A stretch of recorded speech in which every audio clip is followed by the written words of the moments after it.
People have been making music for a long time, with sticks and with skins, with bows and with strings. Our need to create has not changed, but technology has continued to evolve. Technology has just taken a giant leap forward. Hello, I'm Roger Linn, and this is the MPC60 MIDI Production Center, created by myself and Akai Professional. In the next 60 minutes, I'm going to introduce you to this new piece of technology. First of all, what is a MIDI Production Center? Basically, it's a drum sampler, a MIDI sequencer built into one portable console. With the additions, you have all the basic functions of a MIDI production studio, allowing you to compose complex songs containing up to 99 tracks of drum and synthesizer parts. The MPC60 control unit for your MIDI production studio. Before we begin, I'd like to give you an outline of how this video manual is organized. My intent here is not to replace the owner's manual, but rather to do what you can't do in a written manual, to give a live demonstration of using the machine. Even 1 hour is not enough time to adequately demonstrate all the many features in this machine, so I won't be spending too much time on the lesser used details. However, this shouldn't be a problem because once you understand the basics of operation, the rest is pretty easy to figure out. This video will be divided into sections which loosely follow the sections of the written manual. We'll start off with Section 2, the basics, which loosely corresponds to Section 2 of the same name in your manual. In this section, you'll learn how to hook up your MPC60 and some of the basic functions, such as entering data, playing the drums, and playing the preset sequences. In the next section, Section 3, will cover recording sequences and features used while recording. Next, Section 4 covers editing sequences, including the step edit function. Section 5 discusses song mode, the creation of songs by linking sequences together. In Section 6, I'll talk about functions having to do with the sampling and editing of drum sounds. The disc operations are discussed in Section 7. Finally, in Section 8, I'll briefly discuss sync to tape and some additional functions related to MIDI. Okay, so let's start. The first thing you're going to learn about is how to hook up your MPC60. First, plug in the power.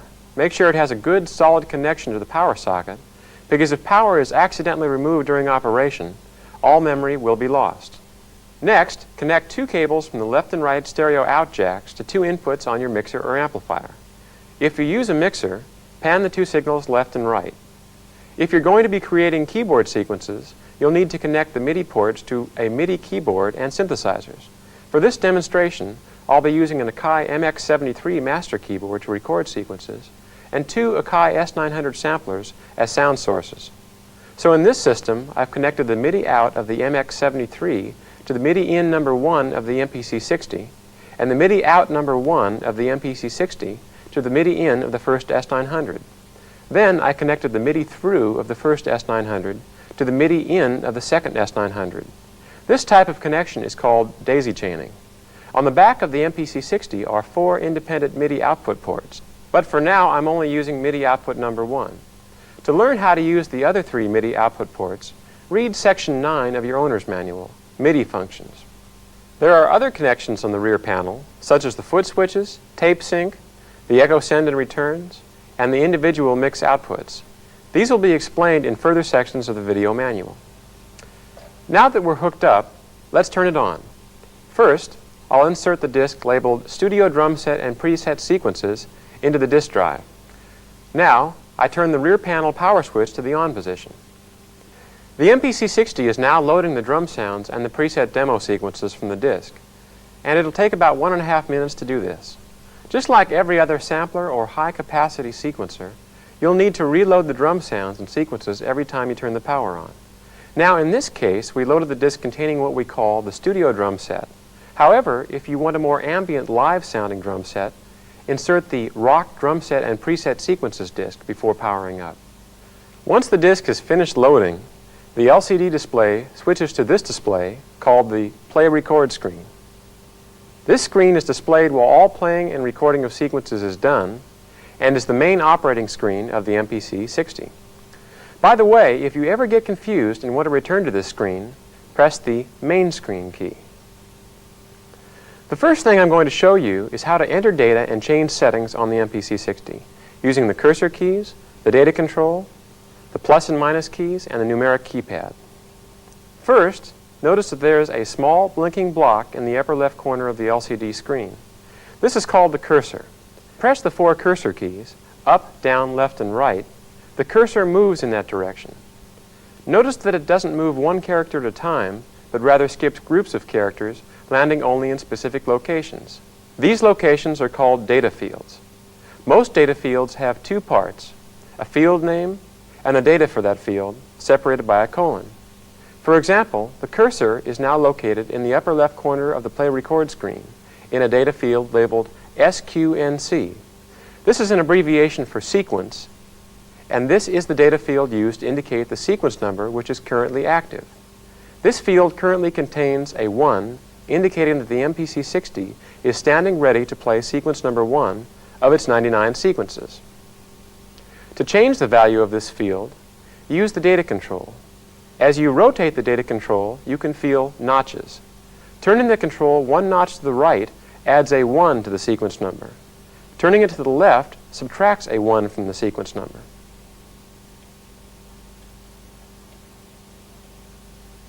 I could also use the plus and minus keys. Pressing the plus key has the same effect as turning the data control 1 notch to the right. It adds a 1 to the field contents. Pressing the minus key has the same effect as turning the control 1 notch to the left. It subtracts a 1. There is a third way to change the contents, by using the numeric keypad. For example, to select sequence number 45, I type 4, then 5, then enter. Now, the MPC60 stands ready to play sequence number 45. Whenever you change the contents of a numeric data field using the numeric keypad, you must also type enter after you type the numbers. So far, I've demonstrated how to change the sequence number. This is because the cursor is located in the sequence number field. However, if I move the cursor to any other field and use the data control, plus and minus keys, or the numeric keypad, the contents of the newly selected field will change. So the basic rule is to change any parameter displayed on the screen, move the cursor to it, and enter the new data. Also, each of the various command keys presents a different screen, and each of these screens has its own set of unique data fields. For example, here's the disk key, the tempo screen, the erase screen, the timing correct screen, and then back to the main screen. In addition to data fields containing numbers, there is another type of data field called a choice field. Instead of numbers, a choice field displays a pre-programmed word or phrase. While the cursor is in one of these fields, turning the data control selects, with each successive notch, a new word or phrase from a pre-programmed list of choices. For example, let's go to the timing correct screen, where the cursor is currently resting in the note value field. At the cursor is the phrase 16th note. Now if I turn the data control 1 notch to the right, the field's contents change to 16th note triplets. By turning the data control either left or right, I can select one of 7 different choices, because this choice field happens to have 7 pre-programmed choices. However, each choice field has a different number of choices.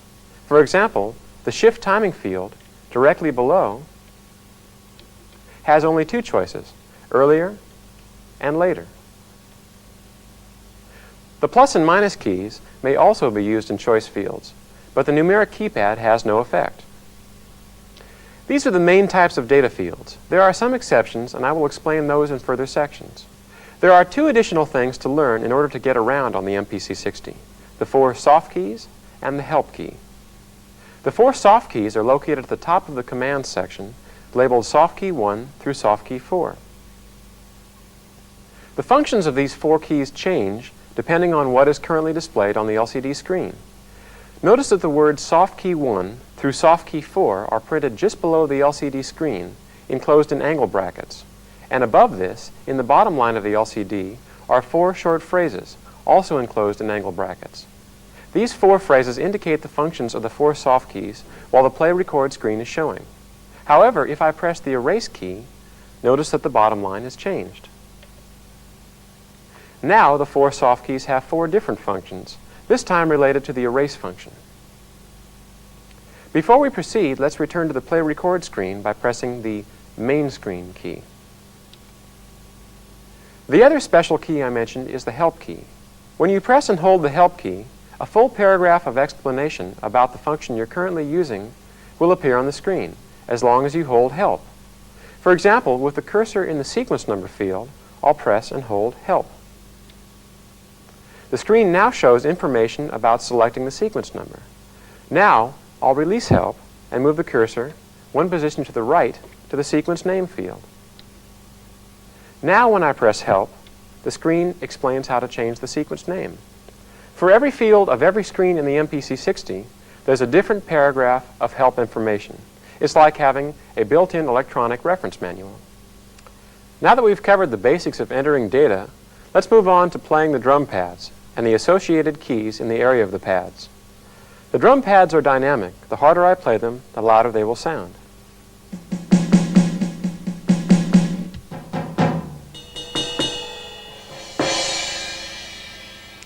Notice that when I play repeated strikes of a single drum, such as the crash cymbal, they all play simultaneously. They don't cut each other off.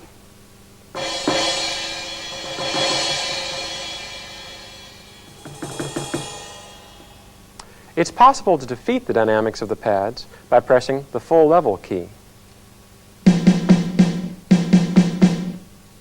Now they all play at full dynamic level regardless of how hard I strike the pads. To return to normal dynamics, press the full level key once again. It's also possible to play a single drum at 16 fixed dynamic levels using the 16 levels key. To do this, I first play the drum I want to use this effect on.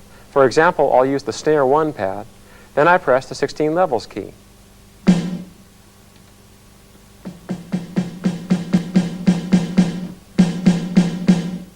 Now all 16 pads play the snare drum, but at 16 different fixed dynamic levels, from 1 to 16.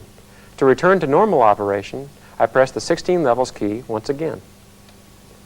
The MPC60 can hold up to 32 different drums in memory at one time. However, there are only 16 play pads. To play the second 16 drums, I press the bank 2 key.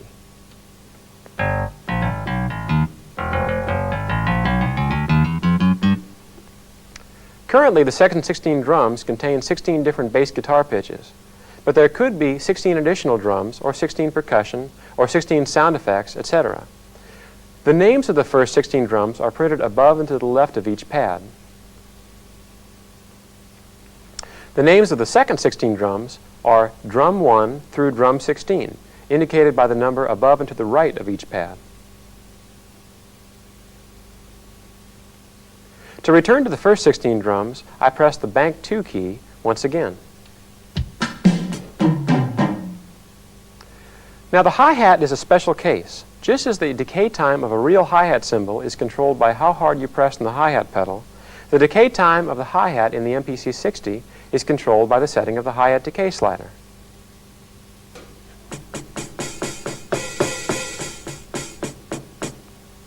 Notice that in addition to changing the decay time of the hi-hat, the sound of the hi-hat also changes. This is because as I move the slider, I'm automatically switching between 3 different hi-hat sounds. One for the closed hi-hat, one for a slightly open hi-hat, and one for a fully open hi-hat. The final key in this section is the hi-hat after key. Normally, the hi-hat slider only has an effect on hi-hat notes as you play them. It doesn't affect hi-hats which play in sequences. However, if you press the after key and the light goes on, the slider will also affect hi-hats which are playing back in sequences. Now let's learn how to adjust the stereo drum mixer. First, I'll press the drum mix key. The LCD screen shows a graphic simulation of a 16-channel mixer with 16 volume sliders and 16 rotary pan controls. To adjust the volume of a drum, first press that drum's pad and the small triangle-shaped pointer will point to that drum in the mixer. Now, turning the data control will move that drum slider up or down.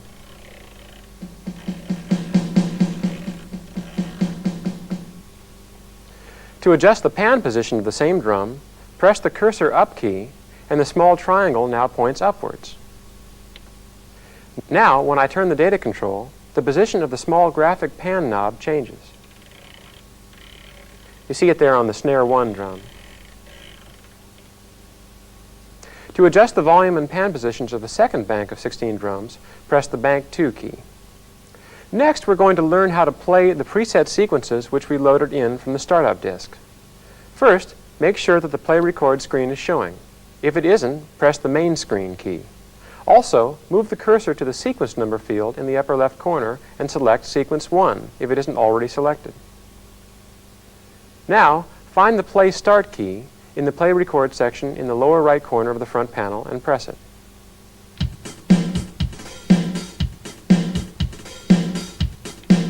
We're now playing sequence number 1. To play sequence number 2, I changed the contents of the sequence number field to 2 by rotating the data control, and then I'll press Play Start again.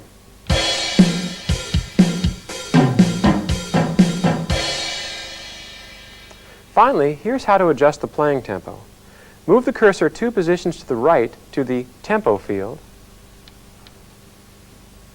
and enter the desired new tempo. This can be done either while playing or stopped. So what I'll do now is to play this sequence and change the tempo as I'm playing it.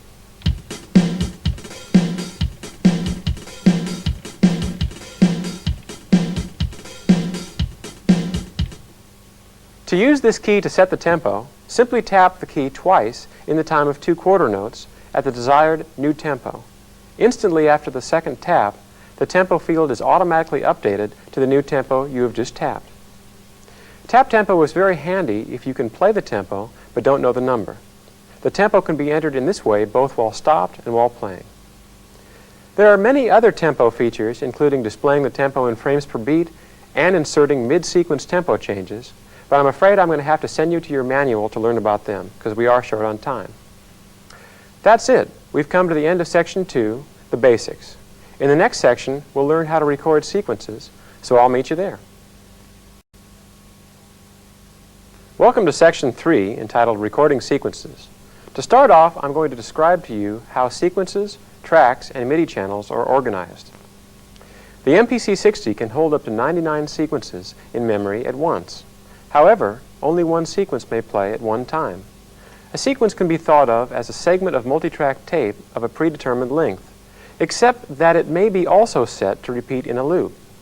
For example, a sequence could be a repeating 2-bar drum pattern, or a 4-bar bass pattern, or it could be a 200-bar song consisting of drums, bass, and 50 tracks of keyboard data with time signature changes and tempo changes. Now, each of the 99 sequences has its own set of 99 tracks, which actually contain all of the drum and keyboard notes and other information. All of these tracks play simultaneously, just like the tracks on a multi-track tape recorder. For example, track 1 might contain the drums, track 2 the bass, track 3 the piano part, track 4 the horns, etc. Now, in order for the notes in a track to play an external synthesizer, the track must be assigned to send out its notes through one of the 16 MIDI channels. So each track has a MIDI output channel assignment. Now let's learn how to record a sequence. First, we'll record a track of drums, then we'll add some keyboard parts. First, I'll need to select an empty sequence. Now, since I've loaded in the preset sequences from disk, I'll select one of the higher numbered empty sequences, such as number 80. To select sequence 80, I type 80 and enter. Now I set the track field to 1 and the MIDI field to 16. This means that I'll be recording on track 1, and track 1 is set to play through MIDI channel 16. I've selected channel 16 because I want to record a drums track, and the MPC60's drums receive their notes on MIDI channel 16. Just like an external synthesizer, the internal drums must receive data on one of the 16 MIDI channels, and normally channel 16 is used. So if you ever want to record a drums track, just set the MIDI field to 16. The other 15 MIDI channels are used to play external MIDI synthesizers. If we don't set the time signature or number of bars, 2 bars of 4/4 will be automatically selected, and the 2 bars will be automatically set to repeat in a loop when played. Let's use that format for now. To start recording, I'll hold down the overdub key and press Play Start. You can hear a metronome playing quarter notes with a louder click at the start of each of the 2 bars. I'll record some drums now in time to the metronome.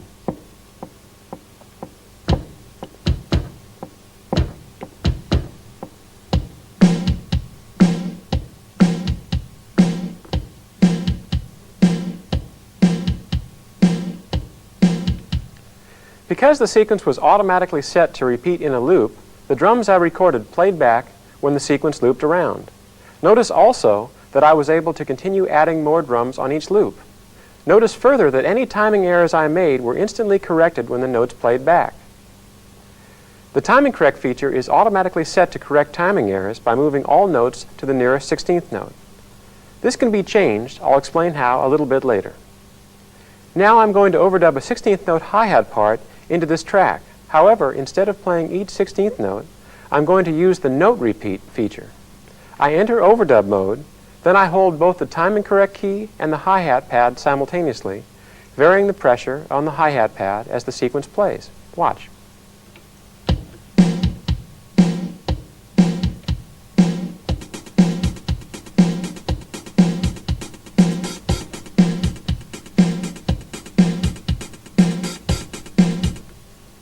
This useful feature of the timing correct key makes it very easy to record repeating notes. It is also possible to change the note value of the repeat. For example, 30-second note triplets is very useful for recording snare drum rolls. I'll explain further a little later on. If I wanted to erase only one or two of my notes, there's a very easy way to do this. While overdubbing, I hold the erase key and the drum pad I want to erase simultaneously, and all occurrences of that drum will be erased from the sequence during the time that both are held. Watch.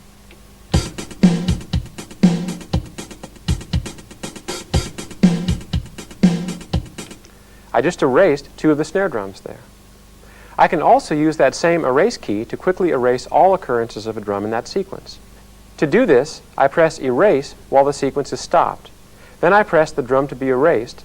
Then I press soft key 1, which, as you can see currently, has the assigned function of erase it. Snares are gone.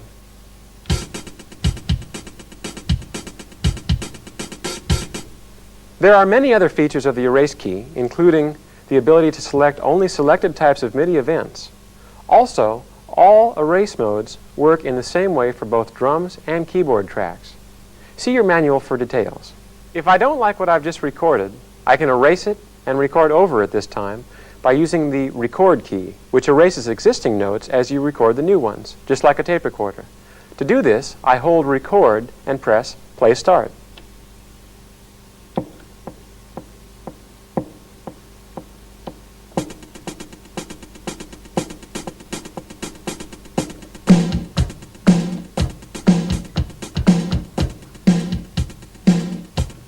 Now, I could add additional tracks of drums, but let's go a few steps farther and add some keyboard parts to our sequence. For this demonstration, I'll use an Akai MX73 master keyboard and one Akai S900 sampler. Now, we actually have three S900s here, but I'm only going to use one containing three sounds, a bass sound, a string sound, and a solo sound on MIDI channels 1, 2, and 3, respectively. Before we start, let's quickly double our 2-bar sequence into a 4-bar sequence. To do this, I'll use the Copy All Tracks feature accessed by pressing the Edit key. This feature allows me to copy a region of bars, including all tracks, from one section of the sequence and insert it into another position. In this case, I'll copy the entire 2-bar sequence and insert the copy onto the end of the sequence, making a 4-bar drum sequence. To perform the copy, I'll press soft key 1, execute. This feature is explained in detail in the manual. Wait! We need one more thing, a keyboard player. So at this time, I'd like to introduce a roomer in his own time, a legend in his own room, Mr. Billy Coven. Roger, I got here as fast as I could. We already have our drum track. To add a bass part, I'll select track 2 and set the MIDI field to 1 so that track 2 plays the bass sound. But before I enter overdub mode, I'm going to turn on the count-in feature. Now when I start recording or overdubbing, 1 bar of metronome clicks will play before the sequence starts playing. This gives me time to adjust to the tempo. Also, for this bass track, I'm going to use the note repeat feature to automatically repeat the keyboard notes at 16th note intervals. And now, Billy will overdub the bass part.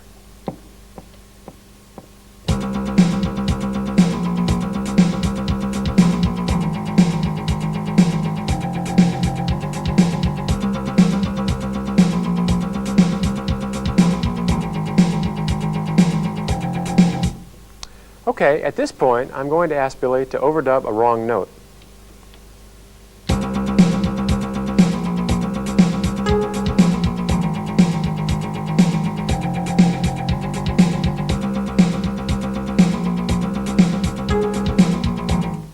Whoops! Billy played a bad note.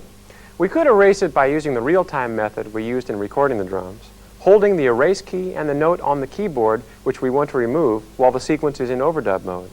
But instead, I'm going to show you how to remove a note visually on the screen by using the Step Edit feature. First, I'll play the sequence until I hear the bad note.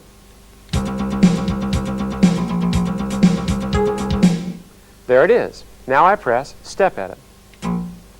The notes which exist at this position in the sequence are displayed on the screen and played, with each note parameter in a separate field: pitch, velocity, release velocity, and duration.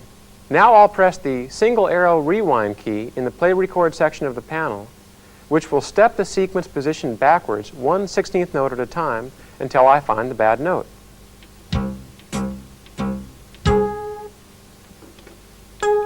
There it is. I could change any of its fields, but instead I'm going to delete it. Soft key. Now, when I play the sequence back, the bad note disappears.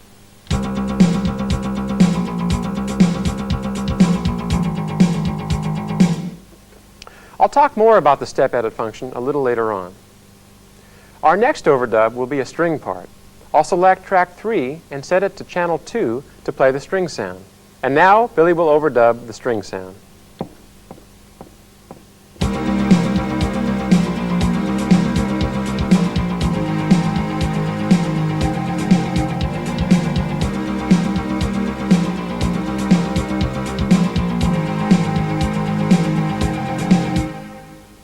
For our final part, let's overdub a solo part on track 4.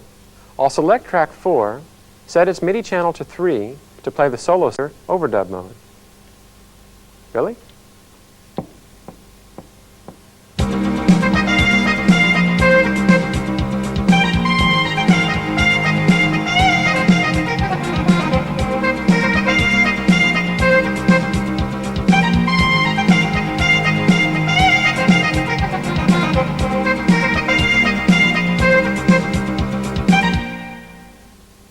And that's how easy it is to create a sequence.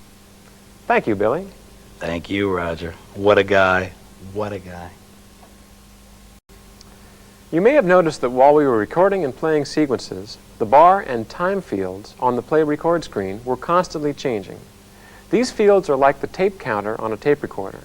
They indicate the current position within the sequence. The bar field displays it in musical terms as a 3-part number separated by periods. The first part is the bar number. The second part is the beat number, which in 4/4 time is the quarter note within the bar. The third part is the clock number, which is a precision counter with 96 parts to each quarter note. Now the time field also shows the current position within the sequence, but in terms of elapsed time. In this case, the 4 parts of the field are hours, minutes, seconds, and frames. We've explained only a few of the data fields in the play record screen. There are others: the sequence name, track name, MIDI channel name, second MIDI output assignment, the track on-off field, and the track on-off and solo on-off soft keys. These are all explained in detail in your manual. For our demonstration, we were using a simple 4-bar loop sequence, but for longer sequences, you would also use the rewind and fast-forward keys to move around to different locations within your sequence. The double arrow keys are used to rewind or fast-forward 1 bar through the sequence. The single arrow keys do the same, except they move only 1/16th note. And the locate key allows you to instantly jump to one within the sequence. See your manual to learn more about locate. Also, in addition to the play start key, which always plays the sequence from the start, the play key can be used to play the sequence from the current position displayed in the bar and time fields. By using all of these keys together in a tape recorder-like fashion, you can really create sequences fast. For example, locate to bar 89, punch in by pressing record and play, rewind to bar 80, beat 3, overdub a fill by pressing overdub and play, then play it all from the start by pressing play start. And that's how to record sequences. Now I'd like to talk more about the timing correct feature. The timing correct feature has 4 main uses. 1, it can instantly correct timing errors made while recording, as it was doing during our demonstration. 2, it can add a shuffle or swing rhythm to your sequences. 3, it can shift the timing of a track earlier or later in relation to other tracks to compensate for slow synthesizer attacks or any electronic delays which a synthesizer might add. And 4, it can be used to assist in the playing of repeated notes, such as rolls or repeating 16th notes. To begin, let's look at the timing correct screen. To do this, I press the timing correct key. Notice the field labeled note value, and notice that the current value of the field is 16th note. This means that when the record mode is entered, all new notes will be automatically moved to the nearest 16th note. This is how the MPC60 corrects timing errors. This data field is a choice field and has 7 options: 8th notes, 8th note triplets, 16th notes, 16th note triplets, 32nd notes, 32nd note triplets, and off, which turns timing correction off. The next field to the right is labeled shuffle. The shuffle feature works in conjunction with the timing correction feature. The difference is that instead of moving your notes onto perfect 16th notes, it moves them onto shuffled or swing time 16th notes. The range is from 50% for no shuffle effect or perfectly even 16th notes to 75% for the maximum effect. In practical application, a setting of 52% to 58% is very useful to remove the stiffness from 16th notes that's normally associated with drum machines. The shuffle setting also operates on 8th notes, adding a shuffle effect to the 8th notes instead of the 16th notes. However, shuffle has no effect at all if the note value is set to anything other than 16th or 8th notes. The next feature associated with timing correction is called shift timing. In addition to moving your notes to either perfectly straight or shuffled 16th notes, shift timing moves your notes either earlier or later by a small amount. This is very useful to compensate for the slow attack of a synthesizer sound or to correct for general electronic delays associated with some synthesizers or samplers. There's one last feature of timing correction called note repeat, which I demonstrated earlier. Note repeat is used as an aid in recording repeated notes such as rolls or repeated 16th notes. To use note repeat, enter overdub mode, then simultaneously hold the timing correct key and the drum pad or keyboard key to be recorded. The note value of the repeated notes is determined by the note value field. One interesting use of this feature is to record drum rolls. To do this, set the note value field to 32nd note triplets, then hold both the timing correct key and the snare pad while overdubbing to record a snare roll. So far, I've demonstrated all of the timing correct features on drums, but all of these features operate in exactly the same way on keyboard tracks. The note repeat feature even uses pressure-sensitive keyboards to vary the dynamics in the same way we varied the pressure on the hi-hat pad. And this concludes Section 3, Recording Sequences. Stay tuned for Section 4, Editing Sequences.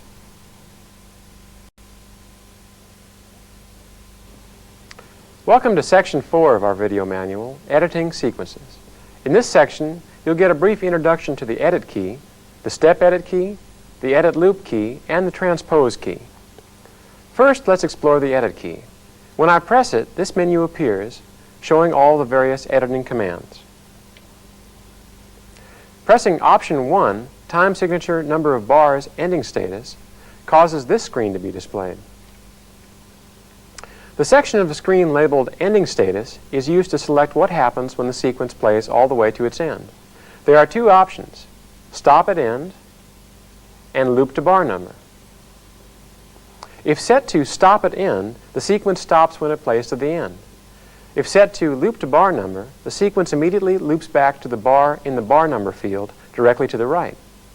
The lower section of the screen displays the time signature and number of bars of the active sequence. For example, for a sequence containing 2 bars of 4/4 time, as this sequence does, the screen will show bar 1 through 3, 4/4, meaning that the time signature is 4/4 time from bar 1 to the start of bar 3, meaning bars 1 and 2 inclusive.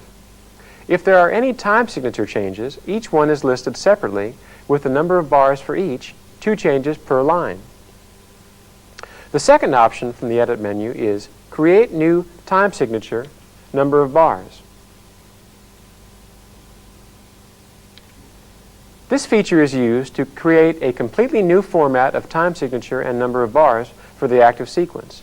To create a new format, enter the data into the fields, the number of bars, and the time signature, and press the Execute soft key to actually create it. The next two options from the Edit menu are Insert Blank Bars and Delete Bars.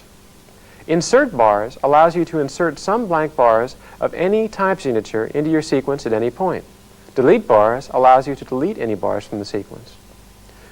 There are three separate functions for copying sequence data: copy all tracks, copy merge a track, and copy one sequence to another.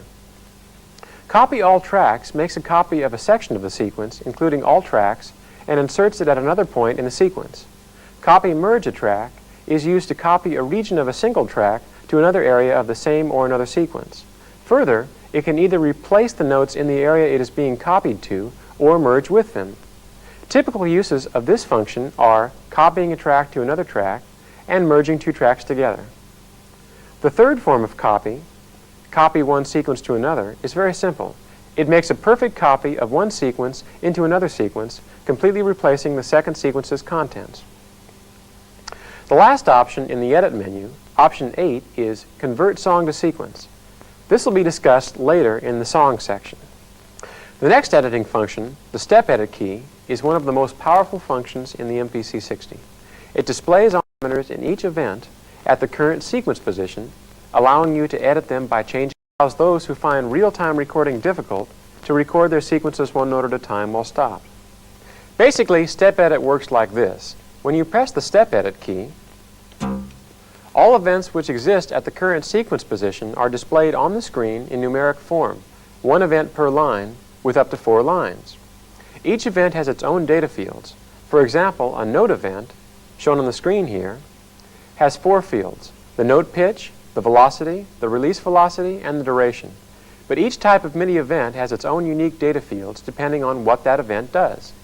To edit a parameter of a particular event, move the cursor to the desired field and change it. To view events at different sequence positions, use the rewind and fast forward keys just as you would from the play record screen. As you move to the new position, the events at that position are displayed on the screen and played. You can delete an event, insert a new event, and lots more. But the real power comes in being able to instantly go in and out of Step Edit mode while recording. The next feature I'd like to talk about is the Edit Loop key. This allows you to take a region of bars from within a sequence and repeat it in a loop while overdubbing to make the process of overdubbing on this region much faster. For example, let's say I had an 8-bar sequence and I wanted to overdub a 2-bar drum fill on bars 7 and 8.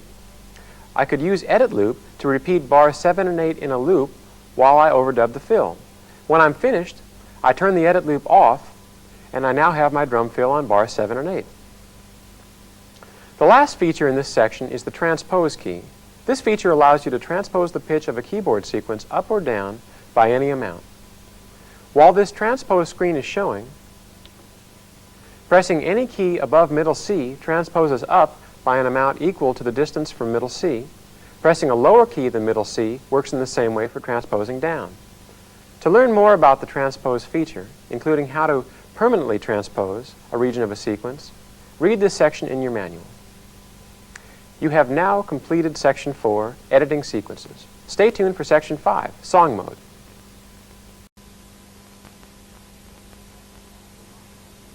Welcome to Section 5, Song Mode. There are two in the MPC60. One is to record all the parts of a song into one long sequence. The copy functions to copy parts from one section to another, and fast-forwarding, rewinding, and punching in to various sections of the sequence to add the finishing touches, like a tape recorder. The other way is to use the Song Mode feature. Song Mode works like this. A list of sequences is entered into the Song Mode screen, and when play is pressed, they play back in the order they were entered, one after another. This allows you to create the basic structure of a song very quickly from existing short sequences. This is the Song Mode screen. As I mentioned before, a song is a list of sequences played one after another. In the MPC60, there are 20 separate songs, and each song is a list of 256 steps. Now each step contains two pieces of information: the sequence number which will play at that step, and the number of times it will repeat before proceeding to the next step. Creating a song is simple.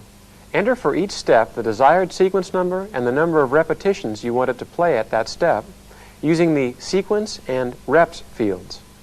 To move from step to step, use the step +1 and step -1 soft keys, or just change the value in the contents of the step number field. As you change the step number, each of the fields in the middle section of the screen change to display the contents of the newly selected step. After you've entered all the steps in your song, select one step higher than the last step in the song and enter a 0 in the reps field to indicate the end of the song. Finally, use the end and loop step fields to set whether your song stops or loops back to an early step once it reaches its end. And your song is complete. In song mode, the rewind, fast forward, and locate keys still work, but they operate on the active song instead of the active sequence. Also, the bar and time fields indicate the position within the song instead of within the sequence. As I mentioned earlier, song mode is very useful for quickly creating the basic structure of a song. However, in more complex songs, detailed editing can be very cumbersome because you don't have the same recording and editing flexibility you have in normal sequence recording. If you feel you've reached the limits of song mode, try using the Convert Song to Sequence feature, accessed by pressing the Edit key. This feature takes the song you've created and copies every note of each sequence in the song into one long sequence for easier detail editing. See your manual for more details about using this feature. And that's the end of Section 5, Song Mode. The next section, Section 6, deals with sampling and editing of drum sounds. Welcome to Section 6, Sampling and Editing Drum Sounds. The MPC60 has a built-in 16-voice drum sampler using a special enhanced 12-bit encoding format. This special format produces far less sampling noise than other 12-bit systems without affecting its 18 kHz frequency response. In this section, I'm going to introduce you to sampling and editing sounds in the MPC60. All of these features are accessed by pressing the Sounds key, which causes this menu to appear on the screen. 9 options are presented.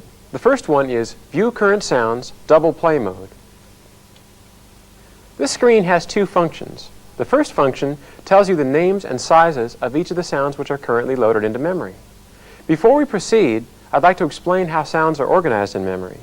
The MPC60 may hold up to 32 sounds in memory at one time, and each may be any length as long as the total combined length does not exceed the total sampling time of 13.1 seconds or 26.2 seconds if your machine has the sound memory expansion option.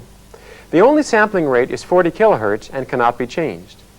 Each of the sounds in memory is assigned to one of the front panel drum pads, 16 in bank 1 and 16 in bank 2, for a total of 32 sounds. To view the currently assigned sounds, first select one of the drum pads in the drum field using the data control. However, there is one special case. As I explained earlier, the hi-hat plays one of 3 different sounds depending on the setting of the hi-hat decay control. So there are actually 3 different entries for the hi-hat in the drum field: the hi-hat closed, hi-hat medium, and hi-hat open. Each time the contents of the drum field is changed, the name and size fields change to show the name and size of the sound currently loaded into the displayed drum. The name is 16 characters long and may be changed in the same way as changing the sequence name. The size shows the length of the sound in seconds. The last field in this section, free, displays the amount of time in seconds which is currently unused and therefore available for either sampling new sounds or loading new sounds from disk. The second section in this screen is called Double Play Mode. This feature allows you to assign one drum to automatically play a second drum whenever the first one plays. This could be used, for example, to fatten a snare sound by causing a tom to play whenever the snare plays. The second option from the Sounds menu is called Sample New Sound. To sample a new sound, I first connect my sound source to the Record In jack on the rear panel. Then I select Option 2, Sample New Sound, from the Sounds menu. Now before I can sample, this first screen requires me to select which of the drum pads I want to assign the new sound to. As the screen warns, when I press the Proceed soft key, any existing sound assigned to that drum will be erased. Also, since the sequence memory is used as a temporary holding area for new samples, all sequence memory will also be erased. Once I press the Proceed soft key, the actual sampling screen appears. So I'll select the drum I want to record into. In this case, I'll select drum 16 and I press Proceed. To sample a new sound, I first set each of the fields, then I press the Ready soft key. And sampling actually starts once the incoming signal exceeds a preset threshold level set in the Threshold field. Please look to your manual for a detailed explanation of each of the fields, but there are two worth mentioning here. First, the Pre-Record field allows you to set a small amount of time which will be recorded before the threshold is exceeded. This ensures that even the first part of the sound, before the threshold is reached, will be recorded. Second, the Fade Out field sets an amount of time over which the signal will be automatically faded down before it reaches the end of the sampling time. This ensures that the sample will fade down to silence just as sampling stops. The third option in the Sounds menu, Edit a Sound, is used to edit an existing sound in memory. The parameters which may be edited include the start time, the end time, the fade-out time, and the 16-character sound name. The fourth option from the Sounds menu, Tune Drums, is used to set the tunings for each of the 32 drums. Press 4 to select this option. To tune a specific drum, either move the cursor to that drum's pad once, then turn the data control. This will tune the drum either up or down depending on whether the field is set to plus or minus. To minus or back again, press the plus/minus soft key.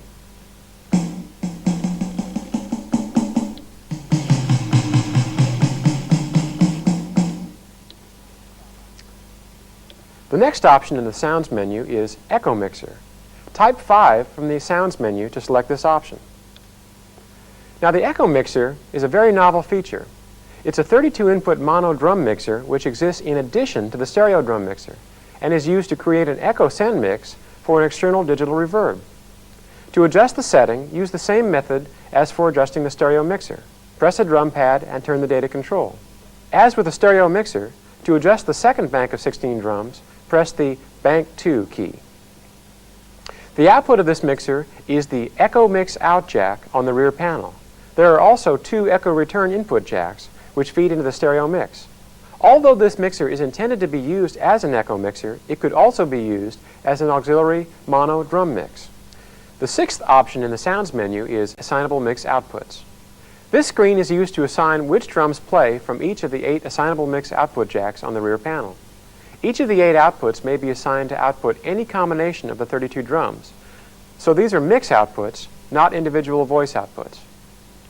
The next 3 options in the Sounds menu are MIDI Sample Dump, Mixer Modes Hi-Hat Decay Thresholds, and Audio Trigger. As these are lesser used features, please read your manual to learn how to use them. And we have finally come to the end of Section 6, Sampling and Editing Drum Sounds, and how to save to and load from the disk.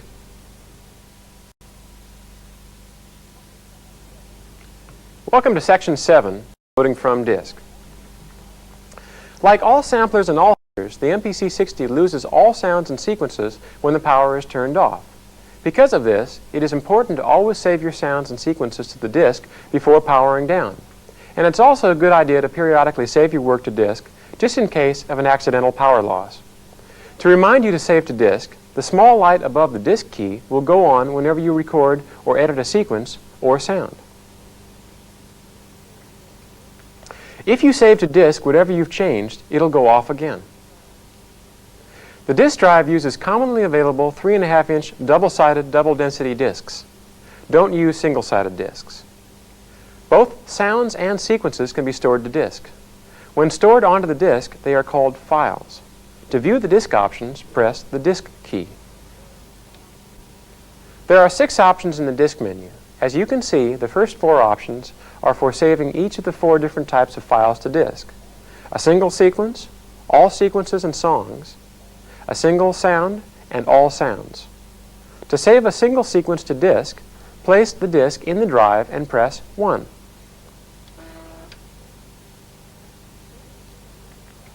Saving a single sequence file is simple. Just select the sequence number you want to save and press the Save It to Disk soft key. The screen shows the size of the sequence and the amount of free space on the disk, so you can see if there's enough room to fit it on the disk. Saving the other three types of files is similar, so we'll skip over them. See your manual for detailed instructions. There is only one selection in the disk menu for loading files, option 5.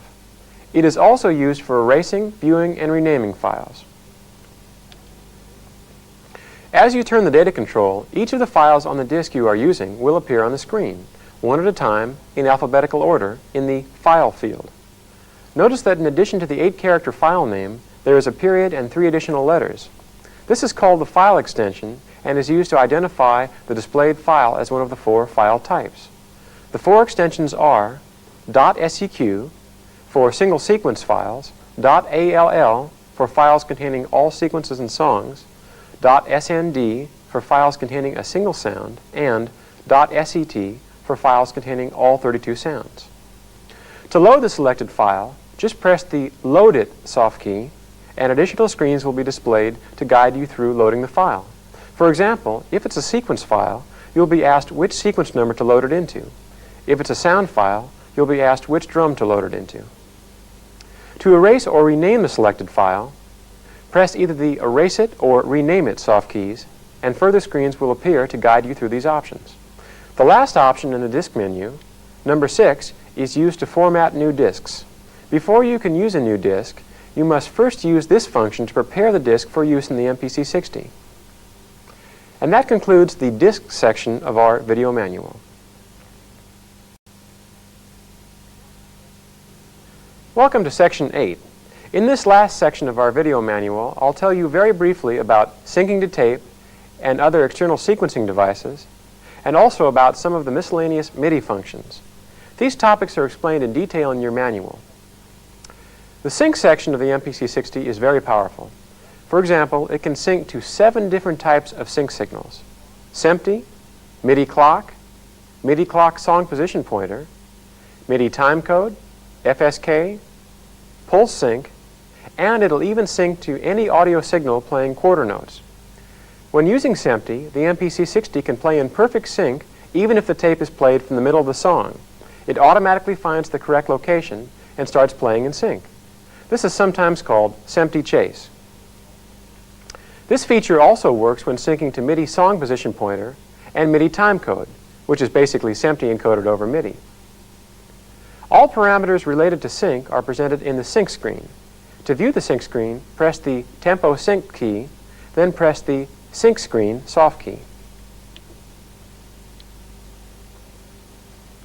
In your manual are step-by-step instructions on how to sync to each of the different types of sync signals. The last key I'll tell you about is the MIDI key. From this screen, you can do the following things. You can assign the 4 MIDI output jacks. You can play the internal drums from an external MIDI keyboard and select which notes play which drums. You can play an external MIDI synthesizer from the internal drums and select which drums play which MIDI notes. Also, you can filter out certain MIDI events from the incoming keyboard data before recording it into sequences. You can set the MIDI channel which the internal drums play from. And finally, you can select whether or not the incoming keyboard notes are sent to the MIDI output as they... Well, we finally finished.